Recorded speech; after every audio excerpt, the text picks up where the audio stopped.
Hola, hola, ¿qué tal amigos? Bienvenidos a este nuevo episodio de Viewbooks Podcast, La voz detrás de las letras. Yo soy Juliana García, como siempre estoy feliz de estar con ustedes en este nuevo capítulo y hoy me acompaña aquí en el estudio de Viewbooks un invitado muy especial que viene desde Punta Cana. Él es Geraldo WT, es teólogo, comunicador, periodista, director del programa Sin Anestesia, director del diario Punta Cana Post y escritor del libro El diario de Judas Iscariote. Bienvenido, Geraldo. Muchas gracias, Juliana. ¿Cómo estás? ¿Cómo te trata la Ciudad de México? Un poco nervioso, pero bien. Está bien, ya aquí vamos a Las hablar cámaras de... siempre han intimidado, no importa a veces la trayectoria o la expertise profesional que tenga, las cámaras son Sí, sí, claro. intimidantes. Es cierto, es cierto. Pero oye, antes de que empecemos a hablar de tu libro, del diario de Judas Iscariote, precisamente quisiera iniciar preguntándote sobre el mundo del periodismo. Eres periodista, ¿cómo iniciaste en esto del periodismo? Pues te diría que fue una casuística, no creo que era lo que menos me hubiese gustado en la vida. Desde niño creo que le tenía un poquito de pique. Aquí se entiende la palabra pique sin que se parezca al de Shakira, pero eh, un poquito como de, ¿Como de curiosidad no, no, o...? es como de repelaba al Ah, ok. periodismo porque lo consideraba acosador, lo consideraba molestoso, o sea, porque eran tan chismosos, Ok. porque querían hurgar tanto. Cuando veía un funcionario, un empresario, un político que era abordado por periodistas, yo decía, a mí que no me hagan eso nunca en mi vida, porque como que veía al periodismo como acosador. Pero en la lid de lo que era mi sueño y mi vocación de ser escritor desde muy niño, me gustó la investigación. Ujú. Amé la investigación. Crecí con mi abuelo, Tomás fue mi primer maestro, y recuerdo que siempre me llevaba a una finca muy lejana al pueblo a trabajar, y eran lomas y lomas, días y días lejos del pueblo. Y lo único que yo tenía para entretenerme como niño, porque yo iba más a acompañarle que otra cosa, yo lo único que tenía como entretenimiento, imagínate, un mundo sin redes, y sin la Sí, claro. internet ni nada, no es que hace tanto tiempo tampoco, pero recuerdo que mi entretenimiento era hacerle preguntas. Y yo pues conocí todo lo que fue su historia, la de él, la de mis abuelos, la de mi familia, la de mi república, y él siempre me decía, tú pareces periodista. Y crecí escuchando eso. Y pues al mudarme a Punta Cana hace unos 15 años desde Santo Domingo, lo hice enfocado en otros negocios y en otras cosas con mi familia y con mi esposa.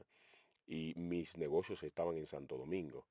Pero comencé a escribir un libro basado en la vida y filosofía de un gran empresario de allá de Punta Cana, es don Frank Rainieri, que es el fundador de Punta Cana.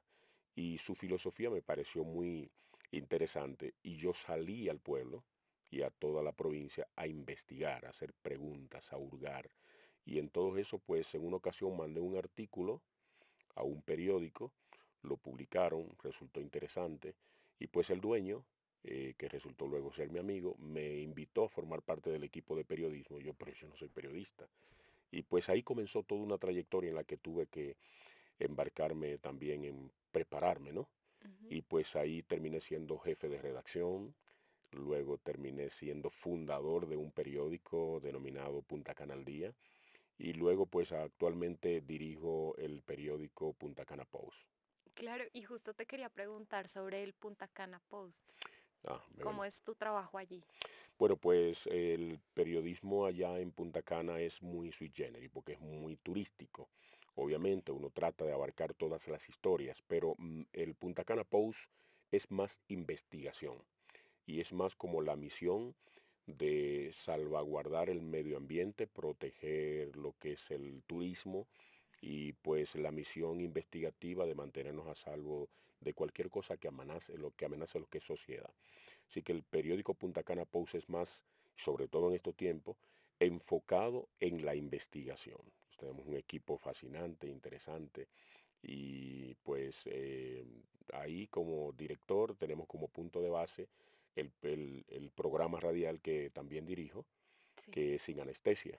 Se transmite a ok. través de Radio Bávaro, 90.3 en la frecuencia, y a través de la internet por la www.ccbdigital.com, radiobavarofm.com, Televisión del Este, que es una cadena de televisión, Mm, y es de 7 de la mañana a 10. Y pues tenemos también como base la investigación, así que tenemos series. La producción del programa se basa en series ujú. que van desde perfiles de políticos, de empresarios, se basa pues en desarrollar propuestas que nos ayuden con el periódico a darle seguimiento a los temas. Así que casi siempre son sagas, son series y mantiene a la ciudadanía pues atrapada. Claro. Y dentro de esta trayectoria, dentro de tu trabajo, ¿en qué momento te surge la idea de decir, ok, voy a escribir un libro, este libro, El diario de Judas Iscariote? El diario de Judas Iscariote nació antes que todo eso. Ok, El diario de Judas, aunque está saliendo a la luz ahora, es un libro que tiene más de 10 o 12 años trabajándose. Es mucho antes de todo esto. Bueno, para ser preciso, tiene más de 20. La idea. wow. Ese libro comencé a escribirlo en el año 2001. ¿Ah? Y pues ha pasado muchísimos procesos. Sale a la luz ahora luego de mucha investigación porque es un libro que obviamente se presta mucho a debates Sí, claro. y pues uno trata de como ortodoxo también y un tanto pues tratando de cuidar la cristiandad y la fe, pues había estado un poquito escondido, pero hoy ya pues lo tenemos a la luz y pues pudiera decirle que surgió de una necesidad interna mía Ujú. por conocerme a mí, por conocer a la gente que me rodeaba y pues llamó mucho mi atención que nadie ha querido llamarse Judas jamás. Nadie a que le nace un niño le pone como nombre Judas. Todo el mundo le pone María, Pedro, Juan, Ujú. Jacobo, Andrés, Sí, pero nadie ha querido llamarse Judas jamás. Además de esto, pues a Judas nunca se le hizo un juicio, Judas nunca habló. Si te fijas, la única frase que dice, según los autores del Nuevo Testamento, es ese perfume debió haberse vendido y dárselo a los pobres para presentar la parte interesada en el de él. dinero de él. Ajá. Pero que hay una contraposición, porque eso lo dice Juan, que era de una fe más ferviente y era más abnegado a Jesús, porque pues era un niño cuando Jesús lo reclutó, ¿no? Sí. Pero Mateo, que presenció el mismo capítulo, dice que fueron todos quienes hablaron, que no fue solo Judas. Y pues en busca de cómo pensaba Judas realmente, porque no habló nunca, nunca dijo nada, nadie sabe cómo pensaba. Ningún capítulo de la Biblia te reseña que él dijo o actuó de tal manera más que pues administraba el dinero, era el Sí, tesorero del equipo. Y si era el tesorero era muy inteligente. sí. Y un tesorero en aquel tiempo pues casi siempre tendía a ser de los saduceos, que era una rama de la religión, pero era quienes administraban los tesoros de los templos. Así que crecían aprendiendo a manejar finanzas y casi siempre eran de familias de comerciantes. Y pues comencé a buscar cómo pensaba, quién era, y me fui a qué era Queriot, que fue el pueblo donde nació, a qué distancia estaba del pueblo, cómo pensaba o sentía la gente que vivía en Queriot, cuál era la geografía, cuál era la política, cuál era la historia, cuál era la sociología en ese tiempo. Y pues nos embarcamos en esa misión. Sí, y ya que hablas de eso, cuéntanos un poquito más, digamos precisamente, cómo fueron las etapas desde la investigación. Es decir, ya nos comentaste que desde hace varios años tuviste la idea de iniciar con este libro y luego empezaste a buscar, pero ¿cómo fue exactamente ese proceso de investigación, luego de escritura y por supuesto de publicación? ¿Cómo fue todo ese proceso? Puesto que el libro tiene una base histórica Ujú. y tiene una base que tiende a la realidad porque está basado en la política de entonces, la geografía es exacta, la época histórica es exacta, la cultura es exacta, em, la religión o los preceptos religiosos son exactos. A mí me tocó la parte difícil que era crear lo imaginario, o sea, Ujú. desde la imaginación, desde la creatividad, traerlo a la vida, sentarlo en una mesita cada noche y llevarlo a que vierta en papel cómo sentía, cómo pensaba, cuáles eran sus temores, cuáles eran sus frustraciones, cuáles eran sus anhelos, cuáles eran sus temores. Y antes que todo eso, entonces me fue necesario entrar a la parte del individuo como sí. O sea, por eso el libro es mucha psicología. El libro es mucho cómo pensamos los seres humanos según la región en la que nacimos, Ujú. según nuestras costumbres, según nuestros prejuicios, según nuestros traumas sociales. Entonces, ¿cuál era el trauma social de Judas? ¿Cuáles eran los preceptos religiosos que lo sometían o el canon moral al que él se debía? Y pues antes de eso dije, voy a hurgar en el ser humano. Antes que Judas, yo. Antes que Judas, usted. Juliana, ¿quién es? ¿Cómo piensa? ¿Por qué actúa así? ¿Cuántas veces alguien se ha sentido traicionado por ti cuando tú simplemente entendiste que estaba buscando lo que tú entiendes que te conviene? Y Ujú. pues en un momento determinado, pues comencé a llevar a cabo un trabajo investigativo, entrevistaba a psicólogos, a ingenieros, abogados, a un abogado, por ejemplo, decirle, ¿alguna vez ha vendido un caso? ¿Te ha pasado por la cabeza?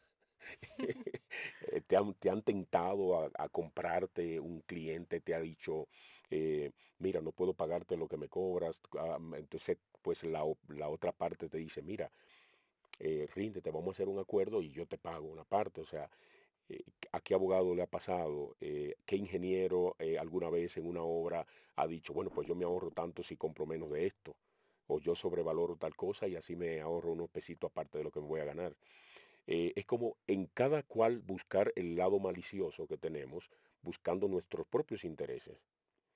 Sí. Así que me fui primero a esa parte. Fue un proceso eh, extenuante, porque sentarte con un pastor cristiano y hacerle preguntas íntimas, como ¿alguna vez te has visto tentado con una sierva de la iglesia? ¿Alguna vez te ha llamado la atención? ¿Qué has hecho para vencer la tentación? ¿Has caído alguna vez? Imagínate que alguien te diga, mira, eso no se va a publicar, ¿no? No, pues sí, fracasé una vez, caí una vez. O sea, ¿y cómo te levantaste? ¿Por qué no te suicidaste? O sea, eh, hurgar la parte humana. Fue buscar el Judas que entregó a su maestro, que era él el de mayor confianza, pero también el Pedro que le negó. O sea, uno le entregó, pero otro dijo 3 veces que no lo conocía, mirando cómo le maltrataban, escuchando cómo gritaba cada vez que le daban un latigazo sobre sus hombros, cada vez que lo empujaban. Pedro estuvo ahí, Judas no estaba ahí en el patio, pero Pedro lo vio sufriendo, lo vio llorando, y para no morir, para que a él tampoco, para que a él no lo llevaran a la misma condición, decir, no, no lo conozco, jamás le he visto. Maldición, que ese tipo yo ni sé quién es. Entonces, ¿dónde estaba Jacobo? ¿Dónde estaba Andrés? Salieron corriendo. Entonces, entre quienes te abandonan, quienes te entregan y quienes te niegan, ¿cuál es el traidor? Entonces, pues ahí comencé a buscar a Judas y dije, él debe hablar. Él debe tratar también, pues decir cómo pensaba. Claro, porque me parece muy interesante, porque también desde antes de leer tu libro mencionas que cuando haces la lectura del diario de Judas Iscariote, también vas a tener como un encuentro con tu propio yo. Correcto. Y ahora que te oigo hablar de todo esto, pues tiene mucha lógica, porque nunca nos detenemos en sí a pensar, es decir, por decir, nosotros siempre decimos, no, si a mí me pasara X cosa, seguramente yo actuaría de tal forma o yo Correcto. estaría preparada, ¿cierto? Pero Ajá. realmente en el momento no sabemos cómo exactamente vamos a reaccionar, Así ¿no? es, así Es es. por esto que tú dices que tendría uno un encuentro también con su propio yo leyendo o escuchando ahora el audiolibro del diario de Judas Iscariote. El diario de Judas está lejos de ser un compendio de cartas religiosas. El diario de Judas es un espejo a través del Ujú. cual te vas a encontrar contigo, vas a decir, a mí me ha pasado, o a mí puede pasarme. Porque si nunca te ha pasado algo que te lleve a que te tiemblen las rodillas ante una tentación, pues te va a pasar alguna vez. Porque ni siquiera, bueno, según las escrituras, el mismo Jesús fue tentado en todo. La diferencia está entre después de caer en la tentación, cómo actuaste. Está el Pedro que negó 3 veces, que juró no conocerlo para salvar su propia vida y que luego lloró amargamente haber traicionado a su maestro y que luego pues entra en un estudio retrospectivo. ¿M? Ujú. Eh, y está los demás que se fueron huyendo, pero luego se reunieron y dijeron hicimos mal, lo dejamos solo y luego pues intentan resarcir esto entregando su propia vida.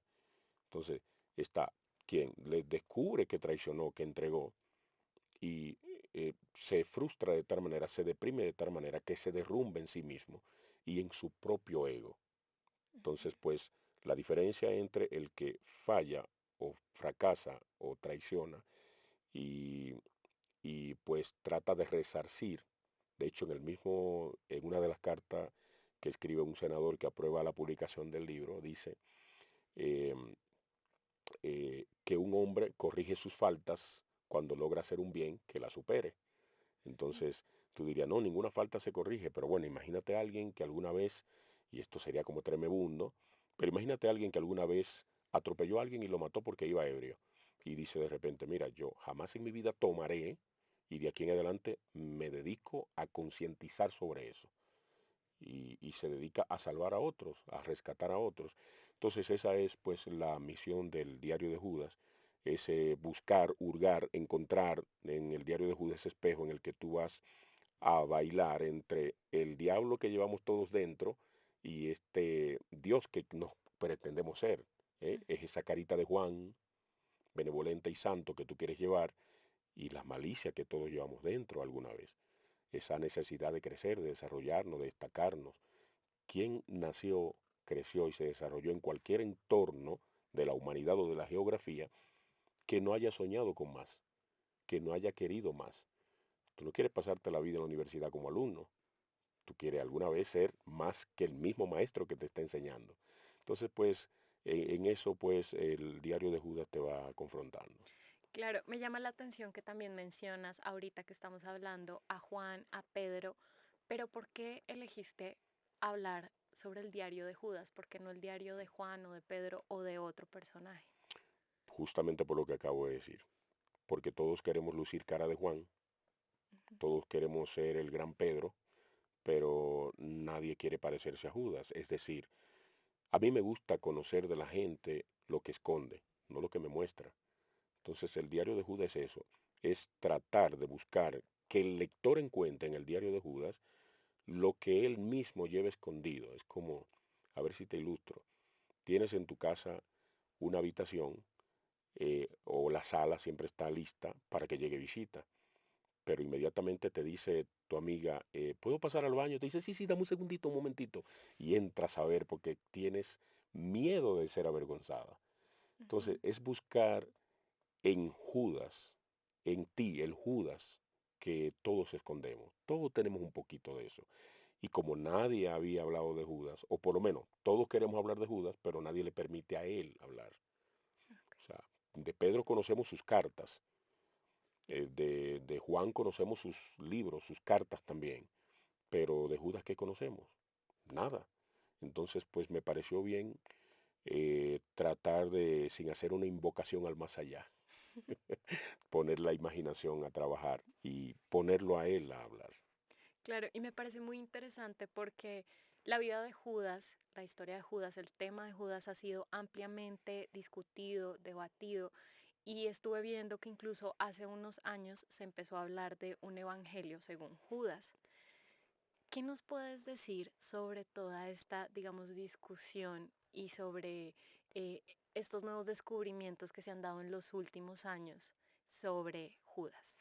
La comercialización a partir de la fe es antiquísima. Ujú. Y el primero que comercializó la fe fue Roma.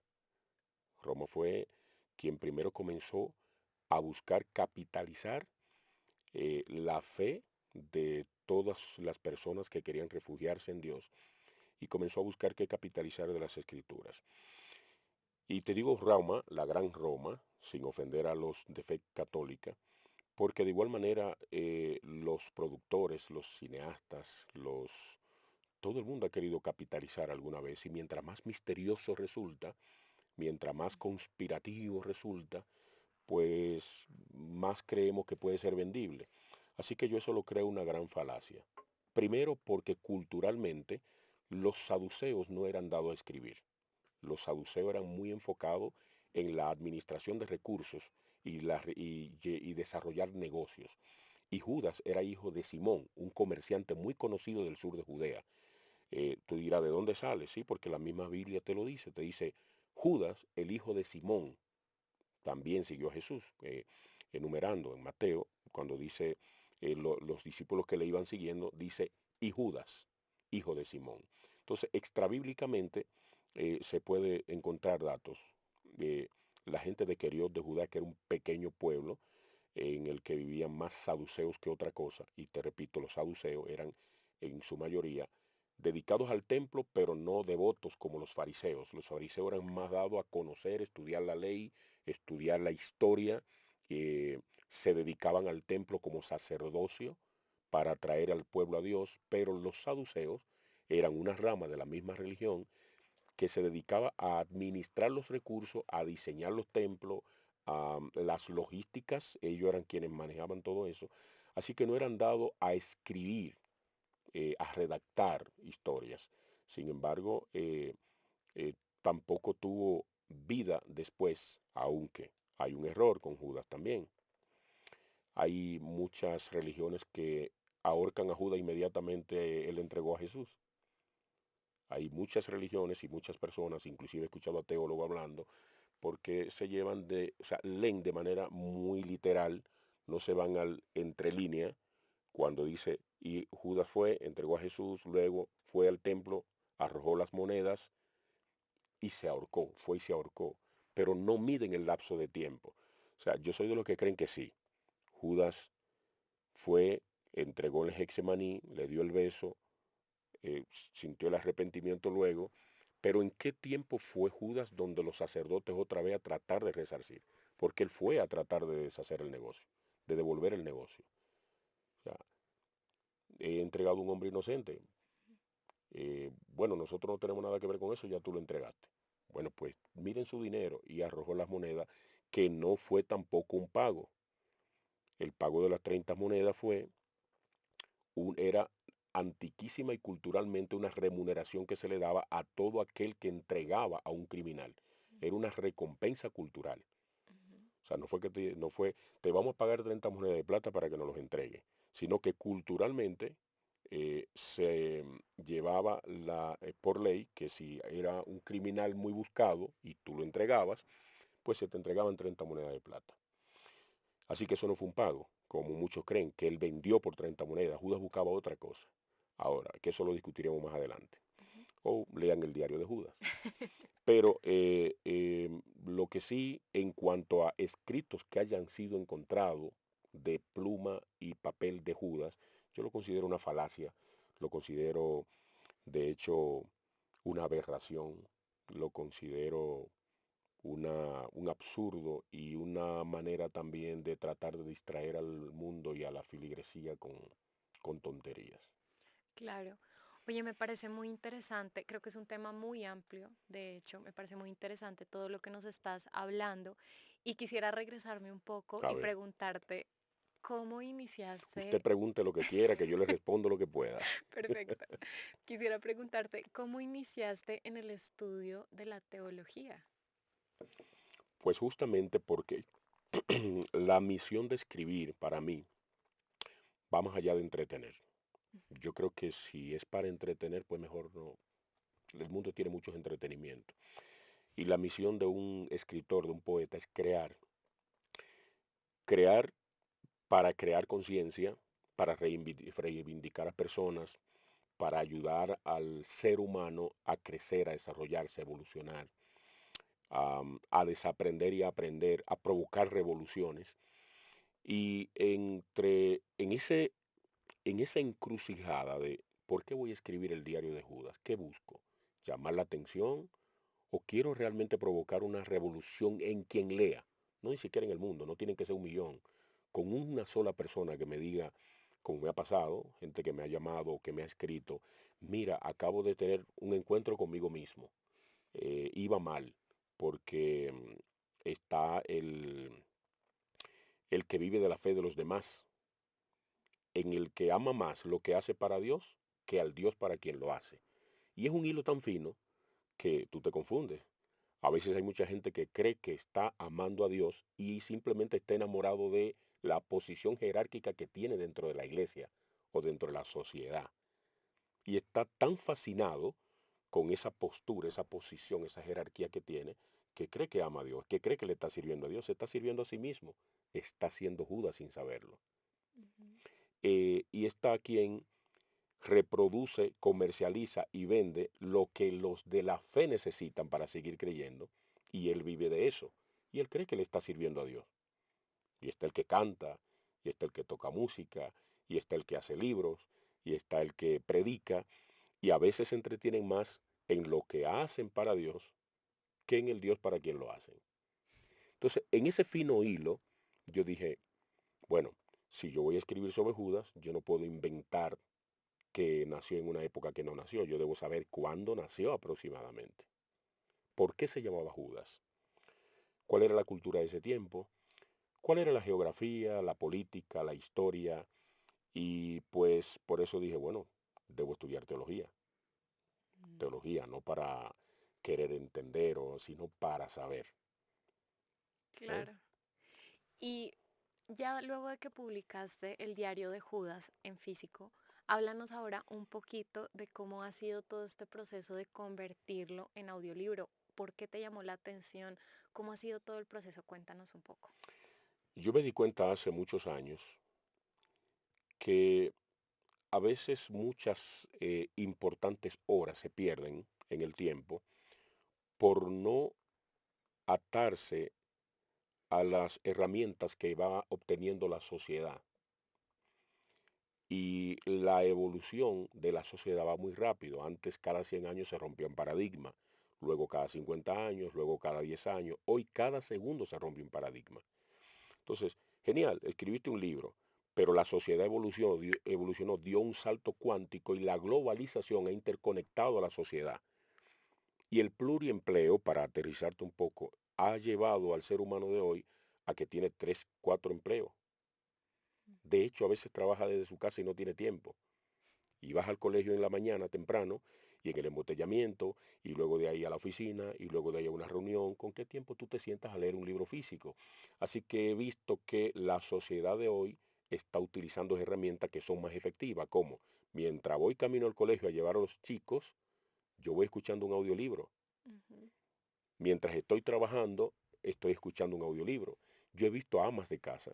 Bueno, y debo confesarte aquí que me convenció más mirar a mi esposa. Mi esposa es asidua lectora, pero enferma sexual, decimos en República Dominicana, sexual de sesos, Ujú. eh, con la lectura. Y yo la he visto mientras trabaja en su oficina un tema que tiene que ver únicamente con números. Las mujeres tienen esa habilidad de ser multitask. Y mientras hace una cosa, escuchando un audiolibro. Y mientras está en la cocina haciendo la cena, escuchando un audiolibro. Y mientras está organizando la habitación, escuchando un audiolibro. Y de repente, al terminar la semana, me dice, ya me leí tal libro. Y yo digo, no, pero este es el cue hoy día. Ujú. Y pues en ese convencimiento me encuentro con, pues, BioBox. Y digo, no, pues aquí es. Van en la visión de lo que realmente está, es donde la sociedad ha dado el salto. A mí me encanta el olor al papel. Yo disfruto el libro. Yo amo el libro. O sea, Ujú. yo duermo abrazado a un libro. Debajo de mi almohada había un libro. Pero la facilidad, la oportunidad de poder leerte un libro en la semana con un audiolibro que tenga la calidad, que sea ameno, que sea divertido, que sea, además de que te nutra, pues que también te divierta. Yo creo que es una oportunidad que no podía perderme y por eso estoy con Biobox. Claro que sí. Y ustedes ya saben, para quienes nos están escuchando y nos están viendo, ingresen a www.viewbooks.com y busquen el diario de Judas Iscariote de Geraldo W.T. De verdad que es una oportunidad única, no se la pierdan. Y bueno, ya casi vamos llegando al final, pero Quisiera pedirte, por favor, que nos recuerdes un poco en dónde podemos encontrar información sobre ti, como tus redes sociales. Recuérdanos también, por favor, la página del diario Punta Cana Post para estar pendientes. Bien, pues en las redes sociales estamos en Instagram como @geraldowt.oficial, @wt.oficial. Y pues el diario de Judas Iscariote está en Amazon. Se Ok. hace muy fácil obtenerlo. Ujú. Eso está a un tip de tu teléfono. A un clic. A un clic de tu teléfono y pues llega a tu casa, a tu oficina, a donde lo pidas. Y pues actualmente ya terminando el audiolibro, pues Sí. BioBox también ya dirá todas las plataformas en las que podrás encontrarlo. Por supuesto. Y bueno, antes de terminar, cuéntanos también por ahí qué otros proyectos de escritura tenemos al pendiente después del diario de Judas Iscariote. Tenemos uno a la puerta que se titula Cómo convertirse en un soñador 3D. Es un libro para soñadores, para emprendedores de liderazgo, es para el desarrollo humano y está basado en la vida y filosofía de don Frank Rainieri, que es el fundador de Punta Cana, donde vivo. Un pequeño poblado que cuando él llegó tenía 46 familias y que era un monte inhóspito, agreste, inaccesible, y hoy día se convierte en una ciudad cosmopolitan con más de 50.000 habitaciones hoteleras y que se ha convertido en el distrito especial de la República Dominicana o en la capital del turismo, como le decimos nosotros. Y pues en ese jovencito de 19 años, cómo pensaba, cómo hablaba, cómo llegó ahí, cómo tardó 25 años sin cobrar trabajando para luego convertirse en uno de los hombres más millonarios de la región del Caribe y Centroamérica. Y pues un libro fascinante. De igual manera estamos trabajando un proyecto que se titula Mi vida después de la vida y este ya es un poquito más también, hurgando al interior, al ser. Ok. ¿Alguna vez has tenido un sueño que luego te parece haberlo vivido o que de repente lo soñaste y de repente te pasa? ¿Ah? Sí. Pues alguna vez has estado em, al borde de la muerte y tienes experiencias o alguna vez has tenido déjà vu, cosas así. Pues mi vida después de la vida hurga todo eso. Wow, se escuchan muy interesantes ambos títulos, así que estaremos al pendiente de tus nuevos lanzamientos. Geraldo, muchísimas gracias por habernos acompañado aquí en este capítulo de Viewbooks Podcast y por compartir todo lo que tienes en el diario de Judas Iscariote. Pues gracias a usted, Juliana, y gracias a Biobox y a todos los seguidores que durante pues este trayecto nos han acompañado y que van a disfrutar del diario de Judas Iscariote. Claro que sí. Y a ustedes muchas gracias por vernos, por escucharnos. Recuerden que cada semana tenemos un nuevo capítulo de Viewbooks Podcast. Yo soy Juliana García. No olviden seguirnos en nuestras redes sociales. Estamos en Instagram como @Viewbooks y @viewbooks.podcast y en Facebook como Viewbooks. Y no olviden suscribirse en www.viewbooks.com. Muchas gracias.